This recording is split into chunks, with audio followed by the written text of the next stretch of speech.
On se retrouve dans la partie 2 des énergies du 6 au 12 avril. Alors, avec les Capricornes, on vous parle d'opportunités, elles peuvent être professionnelles, elles peuvent être de votre entourage. On parle de signature, de relations publiques, de rassemblements. Il y a des propositions qui arrivent à vous. Pour les Poissons, on parle d'une très belle évolution, d'une métamorphose pour vous. Soit vous allez vers un déménagement, vous avez envie d'acter la chose dans la matière, soit vous allez créer, évoluer, faire construire votre famille. Ça peut être pour certains, on a l'envie d'avoir un enfant, on va apprendre une grossesse, pour d'autres, on va officialiser une relation, et encore pour d'autres, décider de se lancer dans un investissement immobilier. Pour les Scorpions, on vous dit qu'il y a beaucoup, qu'il faut écouter votre cœur, ouvrir votre cœur. Il y a beaucoup d'intuition en vous, il y a une connectivité cette semaine qui sera très très payante. Elle va renforcer votre force, votre sécurité, votre financier aussi. Ça sera un atout pour vous cette semaine. Donc soyez attentifs à ça. Écoutez vraiment votre intuition, votre instinct et allez de l'avant. Pour les cancers, on vous parle peut-être d'une rupture, d'une fin de relation.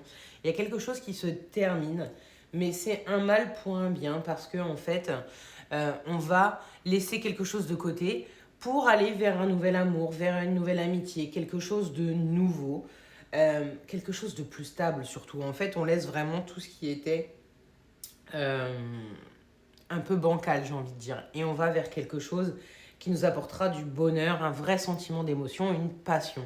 Ça peut être aussi professionnel, c'est pas que sentimental, mais on laisse quelque chose derrière nous pour aller vers quelque chose qui nous anime plus. Pour les Gémeaux, on vous dit attention à des difficultés de communication avec un homme cette semaine ou attention à votre santé.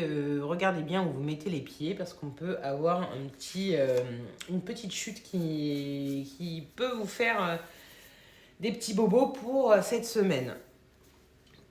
Pour les balances, on vous dit attention, cette semaine vous allez être un petit peu branle-bas de combat, vous allez être un peu égaré, vous n'allez pas savoir où vous allez, donc posez-vous et surtout arrêtez de vous auto-flageller dans une décision que vous aviez pu prendre ou en vous disant oui, c'est les décisions d'avant que j'ai prises qui m'ont mis dans ce mur. Non, ressaisissez-vous, pardonnez-vous, vous aviez pris des choix, des décisions, maintenant remettez-vous sur le droit chemin. C'est une remise en question cette semaine, les balances. Et enfin, pour les Verseaux, on vous dit que ça fait un petit moment qu'il y a des choses qui ne vont pas chez vous. Et ça va encore durer sur les semaines à venir. On n'arrive pas à clôturer un chapitre, on est toujours